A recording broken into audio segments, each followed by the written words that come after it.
আপনারা কেউ মাইন্ড করবেন না, আমি দুটো রাজনৈতিক দলের নাম উচ্চারণ করে বলবো। একটা হলো জাতীয়তাবাদী দল বিএনপি, আর একটা হলো বাংলাদেশ জামায়াতে ইসলামী। যখন পীড়িতের সময় এমন পীড়িত করেন, তখন বলেন যে আমি আর অমুক এক মায়ের পেটের ভাই। আবার 2 দিন পরে যে যখন তার সঙ্গে শত্রুতা লাগে তখন মনে হয় যে সে জানের দুশ্মন। আবার আরেকজনের সঙ্গে দুশ্মনির সময় এমন দুশ্মনী করেন, মনে হয় যে তার চেহারাও দেখতে চান না। 2 দিন পরে যখন আবার ঐক্যের স্বার্থে রাজনীতির প্রয়োজনে ঐক্যবদ্ধ হন, তখন আবার তওবা করেন। এই সকল বালখিল্যপনা আমরা বাংলাদেশে অন্তত আমাদের রাজনৈতিক নেতৃবৃন্দের কাছ থেকে আমরা দেখতে চাই না। কি করেছেন বিগত 20 বছরের আপনার ইতিহাস মনে রাখবেন, আগামী 20 বছর আপনার কি কি করা লাগতে পারে অন্তত 40 বছরের চিন্তা মাথায় রেখে প্রতিটা বক্তব্য, প্রতিটি পদক্ষেপ এবং প্রতিটি বয়ান আমাদের দেওয়া উচিত। আগামী আরেকটা বিপ্লব হবে বাংলাদেশে, সেই বিপ্লব হবে ইসলামের বিপ্লব। সেই বিপ্লবের পরবর্তী বাংলাদেশের সংবিধান হবে এমন একটা সংবিধান, যেই সংবিধানে আল্লাহর কোরআন এবং নবীর সুন্নাহর বিরুদ্ধে এক অক্ষর থাকতে পারবে না। ইনশাআল্লাহ আমরা সে রাষ্ট্র প্রতিষ্ঠা করেই ছাড়ব। ইনশাআল্লাহ এটা আমাদের শপথ। আমরা এমন একটা রাষ্ট্র প্রতিষ্ঠা করতে চাই যে রাষ্ট্রে আল কোরআন, ইসলামী শরিয়ার বাইরে কোনো কথা চলবে না, চলতে পারবে না। তোমরা তৈরি হও, প্রস্তুতি গ্রহণ করো। ইনশাআল্লাহ আমাদের জীবদ্দশায় আমরা বাংলাদেশকে সেই পরিণতির দিকে, সেই পরিণামের দিকে আমরা নিয়ে যেতে পারবো বলে আমি অত্যন্ত দৃঢ়ভাবে আশাবাদী। আল্লাহ আমাদেরকে তৌফিক দান করেন। আমি আজকের বাংলাদেশের এক রাজনৈতিক চরম বিতর্কের সময়ে আমাকে এবং বিশেষ করে আমাদের সহযাত্রী যে সকল ভাইয়েরা আছেন, বিশেষ করে আমরা আমাদের রাজনীতিতে যেই মৌলিক দর্শনকে আমরা অনুসরণ করি, বিশেষ করে আমাদের ওলামায়ে দেওবন্দ আহলুস সুন্নাহ ওয়াল জামাআর অনুসারী প্রতিটি রাজনৈতিক পক্ষকে আমি একটা বিষয়ে আহ্বান করব, অনুরোধ করব যে আমাদের পূর্বসূরিগণ প্রতিটি ক্ষেত্রে, বিশেষ করে বাতিল মতবাদের খণ্ডনের ক্ষেত্রে অথবা বাতিল মতবাদ বাতিলপন্থীদের সাথে সহ অবস্থানের ক্ষেত্রে তারা যে ভারসাম্যপূর্ণ পন্থা অবলম্বন করেছেন, শাইখুল ইসলাম মাদানী রহমতুল্লাহ আলাইহি থেকে শুরু করে শেখ আবুল হাসান আলী মিয়া নদভী রহমতুল্লাহ আলাইহি পর্যন্ত তাদের সেই অনুসৃত পথ যেন আমরা অনুসরণ করি।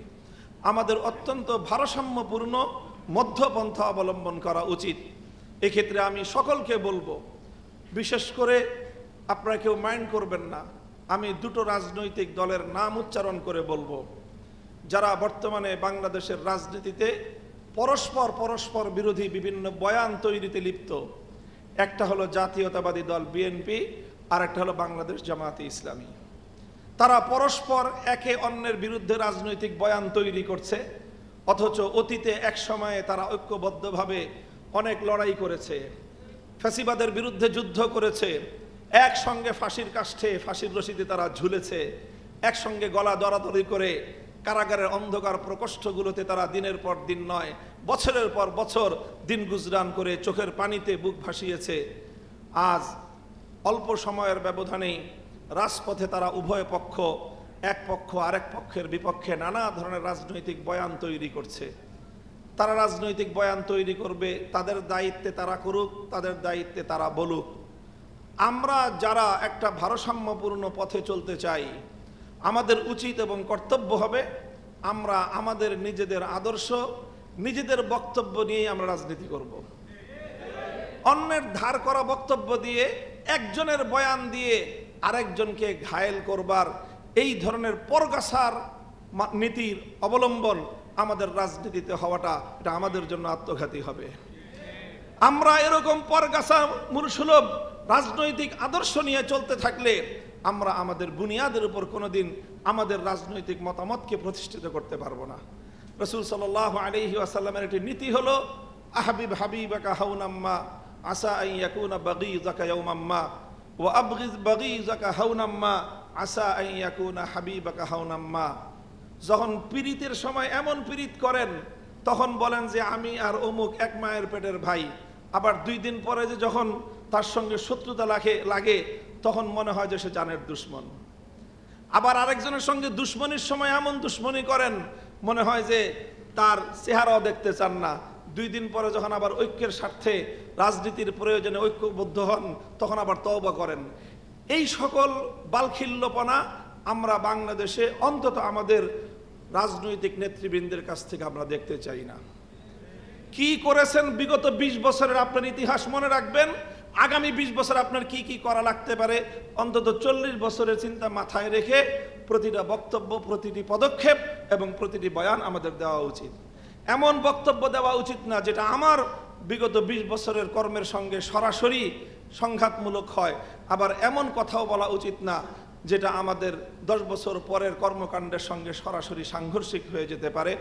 উপস্থিত ফাউন্ডেশনের দায়িত্বশীল বৃন্দ, উপস্থিত অন্যান্য আমন্ত্রিত অতিথিবৃন্দ, ওলামায়ে কেরাম, সম্মানিত উপস্থিতি, আমরা আল্লাহ পাক রব্বুল আলামিনের দরবারে শুকরিয়া আদায় করছি যে তিনি আমাদের সাথে তার কৃত সেই ওয়াদা বাস্তবায়ন করেছেন, পূরণ করেছেন। ওয়ালা ইউবাদদিলান্নাহুম মিন বাদি খাউফিহিম আমনা, যে আমাদের ভয় ভীতি আতঙ্কের দিনগুলোকে তিনি নিরাপত্তা এবং শান্তিময় দিনের দ্বারা তিনি রূপান্তরিত করেছেন। একটা সময় গিয়েছে রহমতুল্লিল আলামিন ফাউন্ডেশনের জন্য, এই রহমতুল্লিল আলামিন কনফারেন্স করার জন্য ঢাকার বুকে একটা নিয়মতান্ত্রিক উপায়ে সকল প্রক্রিয়া সম্পন্ন করার পরেও ইনডোর একটা হলের মধ্যে পর্যন্ত প্রোগ্রাম করতে দেওয়া হয় নাই। কি একটা বিভীষিকাময় সময় আমরা পার করে এসেছি। রব্বুল ইজ্জতের দরবারে আমরা বারবার শুকরগুজারি আদায় করি, যিনি আমাদের বুকের উপর থেকে জগদ্দল পাথরের মতো চেপে বসা যুগের নব্য লেডি ফেরাউনকে উৎখাত করে দিয়েছেন। সম্মানিত উপস্থিতি, রহমতুল্লিল আলামিন সাল্লাল্লাহু আলাইহি ওয়াসাল্লামের জীবন আদর্শের বিভিন্ন গুরুত্বপূর্ণ দিক নিয়ে এখানে আলোচকগণ বিষয়ভিত্তিক আলোচনা করছেন। আজকের জাতীয় রাজনৈতিক প্রেক্ষাপট, বাংলাদেশের বর্তমান গোটা জাতির যে ইন্টেনশন, তাদের যে মনোযোগের কেন্দ্রবিন্দু, যে বাংলাদেশের রাজনৈতিক প্রেক্ষাপটে, বাংলাদেশের রাজনীতিতে সামনের দিনগুলোতে কি হতে যাচ্ছে, এই বিষয়টা আমাদের আগামীর ভবিষ্যতের জন্য অত্যন্ত গুরুত্বপূর্ণ একটা বুনিয়াদি এবং মৌলিক বিষয়। সেই জায়গায় আমরা সকলকে উদাত্ত আহ্বান জানাবো এবং আমরা নিজেরাও এর দ্বারা উদ্বুদ্ধ হব যে আমরা এক্ষেত্রে বিশেষ করে যারা আমরা ইসলামী জীবন আদর্শের অনুসরণকারী, যারা জীবনের সকল ক্ষেত্রে প্রিয় নবী মুহাম্মদুর রাসূলুল্লাহ সাল্লাল্লাহু আলাইহি ওয়াসাল্লামের আদর্শ এবং তার সিরাতকে অনুসরণ করার দাবিদার, আমাদের জন্য এটা সবচেয়ে বেশি প্রয়োজন যে আমরা আমাদের সকল কার্যকলাপগুলো সিরাতের আলোকে আমরা পরিচালনা করব। আমাদের রাজনৈতিক সংকট উত্তরণের ক্ষেত্রেও আমরা সিরাতের পদাঙ্ক অনুসরণ করব। এটাই আমাদের একমাত্র পথ। এই পথে আমরা যতটুকু চলতে পারবো ততটুকুই আমাদের সফলতা আসবে। এই পথ থেকে আমরা যতটুকু বিচ্যুত হব ততটুকুই আমাদেরকে খেসারত গুনতে হবে। প্রিয় উপস্থিতি, আমি কোরআনে কারীমের সূরা মায়েদার যেই আয়াতের অংশটুকু তেলাওয়াত করেছি, এখানে আল্লাহ পাক রব্বুল আলামিন হযরত মুহাম্মদ সাল্লাল্লাহু আলাইহি ওয়াসাল্লাম এবং তার অনুসারী সাহাবায়ে কেরামকে লক্ষ্য করে আল্লাহ উপদেশ দিয়েছেন, ওয়ালা ইয়াজরিমান্নাকুম শানাআনু কওমিন আলা আল্লা তা'দিলু। বিভিন্ন সম্প্রদায়ের সাথে, বিভিন্ন দলের সাথে, বিভিন্ন পক্ষের সাথে নানা ধরনের মতবিরোধ থাকে, মতপার্থক্য থাকে, দ্বন্দ্ব সংঘাত থাকতে পারে, কিন্তু প্রিয় নবী মুহাম্মদ আরবি সাল্লাল্লাহু আলাইহি ওয়াসাল্লামের যে আদর্শ, ইসলামের যে আদর্শ, সেটা হলো সকল দ্বন্দ্ব সংঘাত এবং সকল মতবিরোধের ক্ষেত্রেও সর্ব অবস্থায় একজন উম্মতির করণীয়, বিশেষ করে একজন ওয়ারিসে নবী, একজন নায়েবে নবীর করণীয় হলো সর্ব অবস্থায় ইতিদাল এবং ভারসাম্যপূর্ণ পন্থা অবলম্বন করা। আল্লাহ পাক রব্বুল আলামিন উম্মতে মুহাম্মাদিয়ার অন্যতম শ্রেষ্ঠ বৈশিষ্ট্য হিসেবে ঘোষণা করেছেন, ওয়াকাযালিকা জাআলনাকুম উম্মাতান ওয়াসাতান, যে এই উম্মত একটা মধ্যবর্তী উম্মত, একটা মধ্যপন্থী উম্মত।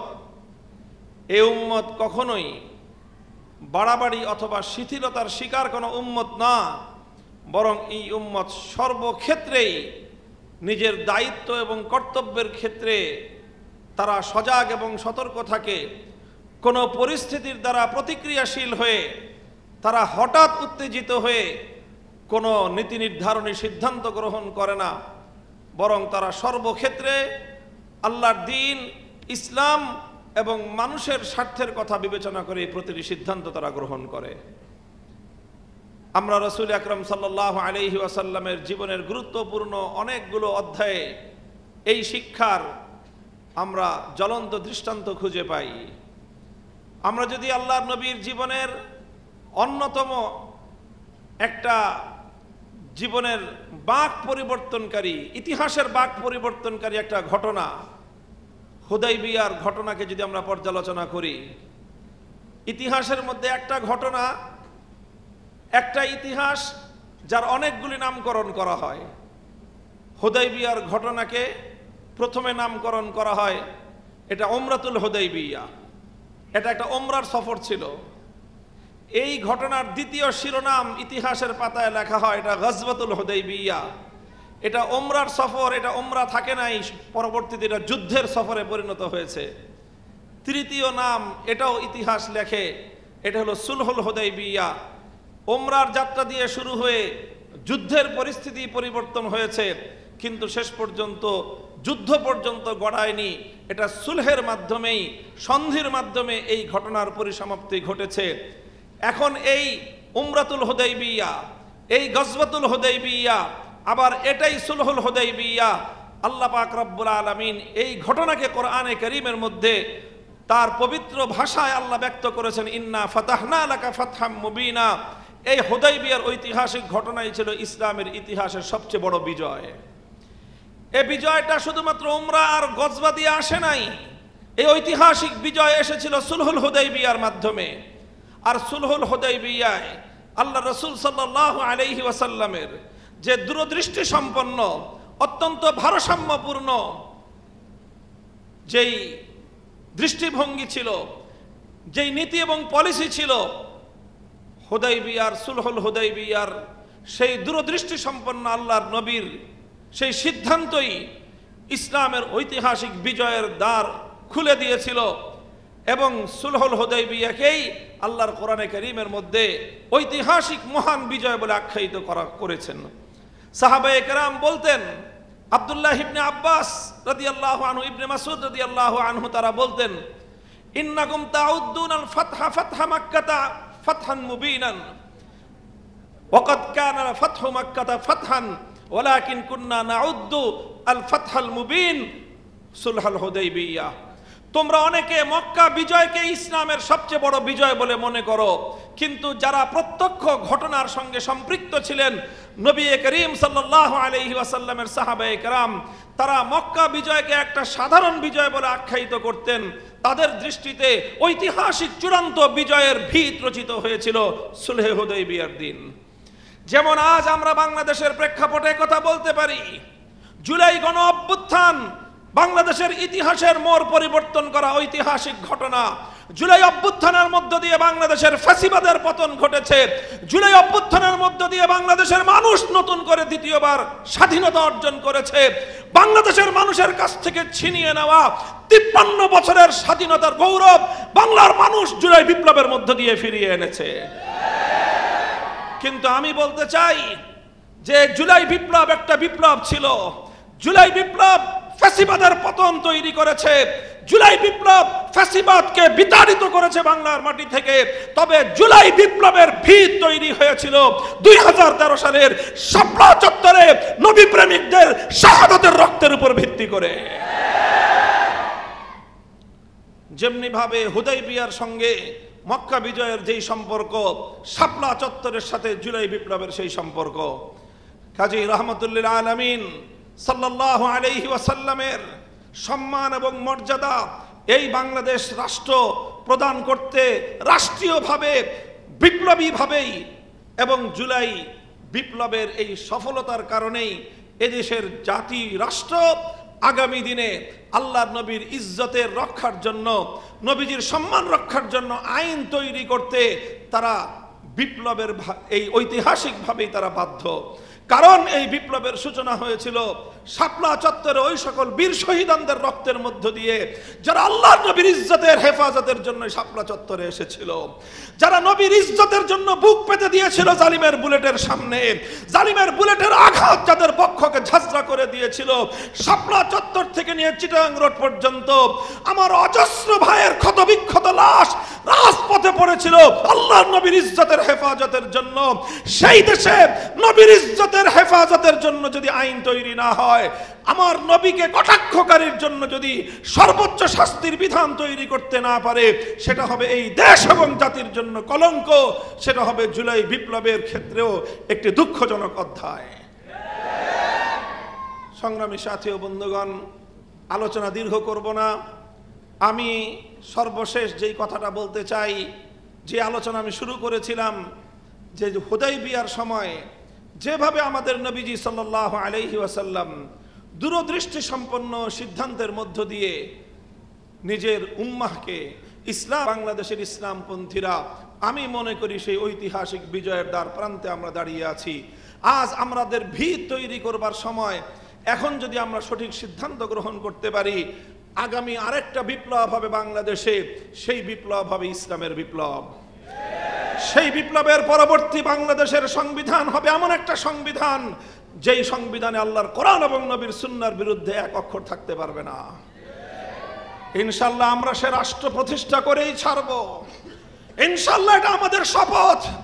আমরা এমন একটা রাষ্ট্র প্রতিষ্ঠা করতে চাই যে রাষ্ট্রে আল কোরআন, ইসলামী শরিয়ার বাইরে কোনো কথা চলবে না, চলতে পারবে না। তোমরা তৈরি হও, প্রস্তুতি গ্রহণ করো। ইনশাআল্লাহ আমাদের জীবদ্দশায় আমরা বাংলাদেশকে সেই পরিণতির দিকে, সেই পরিণামের দিকে আমরা নিয়ে যেতে পারবো বলে আমি অত্যন্ত দৃঢ়ভাবে আশাবাদী। আল্লাহ আমাদেরকে তৌফিক দান করেন। আমি আজকের বাংলাদেশের এক রাজনৈতিক চরম বিতর্কের সময়ে আমি আমাকে এবং বিশেষ করে আমাদের সহযাত্রী যে সকল ভাইয়েরা আছেন, বিশেষ করে আমরা আমাদের রাজনীতিতে যেই মৌলিক দর্শনকে আমরা অনুসরণ করি, বিশেষ করে আমাদের ওলামায়ে দেওবন্দ আহলুস সুন্নাহ ওয়াল জামাআর অনুসারী প্রতিটি রাজনৈতিক পক্ষকে আমি একটা বিষয়ে আহ্বান করব, অনুরোধ করব যে আমাদের পূর্বসূরিগণ প্রতিটি ক্ষেত্রে, বিশেষ করে বাতিল মতবাদের খণ্ডনের ক্ষেত্রে অথবা বাতিল মতবাদ, বাতিলপন্থীদের সাথে সহ অবস্থানের ক্ষেত্রে তারা যে ভারসাম্যপূর্ণ পন্থা অবলম্বন করেছেন, শাইখুল ইসলাম মাদানী রহমতুল্লাহ আলাই থেকে শুরু করে শেখ আবুল হাসান আলী মিয়া নদভী রহমতুল্লাহ আলাই পর্যন্ত তাদের সেই অনুসৃত পথ যেন আমরা অনুসরণ করি। আমাদের অত্যন্ত ভারসাম্যপূর্ণ মধ্যপন্থা অবলম্বন করা উচিত। এক্ষেত্রে আমি সকলকে বলবো, বিশেষ করে আপনারা কেউ মাইন্ড করবেন না, আমি দুটো রাজনৈতিক দলের নাম উচ্চারণ করে বলবো যারা বর্তমানে বাংলাদেশের রাজনীতিতে পরস্পর বিরোধী বিভিন্ন বয়ান তৈরিতে লিপ্ত। একটা হলো জাতীয়তাবাদী দল বিএনপি, আর একটা হলো বাংলাদেশ জামায়াতে ইসলামী। তারা পরস্পর একে অন্যের বিরুদ্ধে রাজনৈতিক বয়ান তৈরি করছে, অথচ অতীতে এক সময়ে তারা ঐক্যবদ্ধভাবে অনেক লড়াই করেছে, ফ্যাসিবাদের বিরুদ্ধে যুদ্ধ করেছে, একসঙ্গে ফাঁসির কাষ্ঠে ফাঁসির রশিতে তারা ঝুলেছে, একসঙ্গে গলা দরাদরি করে কারাগারের অন্ধকার প্রকোষ্ঠগুলোতে তারা দিনের পর দিন নয় বছরের পর বছর দিন গুজরান করে চোখের পানিতে বুক ভাসিয়েছে। আজ অল্প সময়ের ব্যবধানেই রাজপথে তারা উভয় পক্ষ, এক পক্ষ আরেক পক্ষের বিপক্ষে নানা ধরনের রাজনৈতিক বয়ান তৈরি করছে। তারা রাজনৈতিক বয়ান তৈরি করবে, তাদের দায়িত্বে তারা করুক, তাদের দায়িত্বে তারা বলুক। আমরা যারা একটা ভারসাম্যপূর্ণ পথে চলতে চাই, আমাদের উচিত এবং কর্তব্য হবে আমরা আমাদের নিজেদের আদর্শ, নিজেদের বক্তব্য নিয়েই আমরা রাজনীতি করব। অন্যের ধার করা বক্তব্য দিয়ে, একজনের বয়ান দিয়ে আরেকজনকে ঘায়েল করবার এই ধরনের পরগাছার নীতির অবলম্বন আমাদের রাজনীতিতে হওয়াটা এটা আমাদের জন্য আত্মঘাতী হবে। আমরা এরকম পরগাছা মূলসুলভ রাজনৈতিক আদর্শ নিয়ে চলতে থাকলে আমরা আমাদের বুনিয়াদের উপর কোনোদিন আমাদের রাজনৈতিক মতামতকে প্রতিষ্ঠিত করতে পারবো না। রাসূল সাল্লাল্লাহু আলাইহি ওয়াসাল্লামের একটি নীতি হলো আহবিব হাবিবাকা হাউনাম্মা আসা আন ইয়াকুনা বাগীযাকা ইয়াওমাম্মা ওয়া আবগিজ বাগীযাকা হাউনাম্মা আসা আন ইয়াকুনা হাবিবাকা হাউনাম্মা। যখন পীড়িতের সময় এমন পীড়িত করেন তখন বলেন যে আমি আর অমুক এক মায়ের পেটের ভাই, আবার 2 দিন পরে যে যখন তার সঙ্গে শত্রুতা লাগে তখন মনে হয় যে সে জানের দুশ্মন। আবার আরেকজনের সঙ্গে দুশ্মনির সময় এমন দুশ্মনী করেন মনে হয় যে তার চেহারাও দেখতে চান না। 2 দিন পরে যখন আবার ঐক্যের স্বার্থে রাজনীতির প্রয়োজনে ঐক্যবদ্ধ হন তখন আবার তওবা করেন। এই সকল বালখিল্যপনা আমরা বাংলাদেশে অন্তত আমাদের রাজনৈতিক নেতৃবৃন্দের কাছ থেকে আমরা দেখতে চাই না। কি করেছেন বিগত 20 বছরের আপনার ইতিহাস মনে রাখবেন, আগামী 20 বছর আপনার কি কি করা লাগতে পারে অন্তত 40 বছরের চিন্তা মাথায় রেখে প্রতিটা বক্তব্য, প্রতিটি পদক্ষেপ এবং প্রতিটি বয়ান আমাদের দেওয়া উচিত। এমন বক্তব্য দেওয়া উচিত না যেটা আমার বিগত 20 বছরের কর্মের সঙ্গে সরাসরি সংঘাতমূলক হয়, আবার এমন কথাও বলা উচিত না যেটা আমাদের 10 বছর পরের কর্মকাণ্ডের সঙ্গে সরাসরি সাংঘর্ষিক হয়ে যেতে পারে। আল্লাহ পাক রব্বুল আলামিন ওয়া কাযালিকা জাআলনাকুম উম্মাতান ওয়াসাতান, আমাদের পেয়ারা নবীর অন্যতম এই বৈশিষ্ট্য জীবনের সকল ক্ষেত্রে ভারসাম্যপূর্ণ নীতি এবং আদর্শ অনুসরণ করে সফলতা লাভ করার এবং এই সোনার বাংলাদেশকে সোনার মদিনার আদর্শে একটি শাসন ব্যবস্থা প্রতিষ্ঠা করার লড়াইয়ে আমাদেরকে সফলকাম হওয়ার তৌফিক দান করুন। রহমতুল্লিল আলামিন ফাউন্ডেশন আয়োজিত এই প্রতিযোগিতা অনুষ্ঠান এবং এই কনফারেন্স সাফল্যমণ্ডিত হোক, আমি আপনাদের সকলকে দোয়া করি। দোয়া চেয়ে বিদায় গ্রহণ করলাম। ও আখিরু দাওয়ানা আলহামদুলিল্লাহি রাব্বিল আলামিন। আসসালামু আলাইকুম ওয়া রাহমাতুল্লাহ। আমরা সবাই একবার তাকবীর দেই, নারে তাকবীর।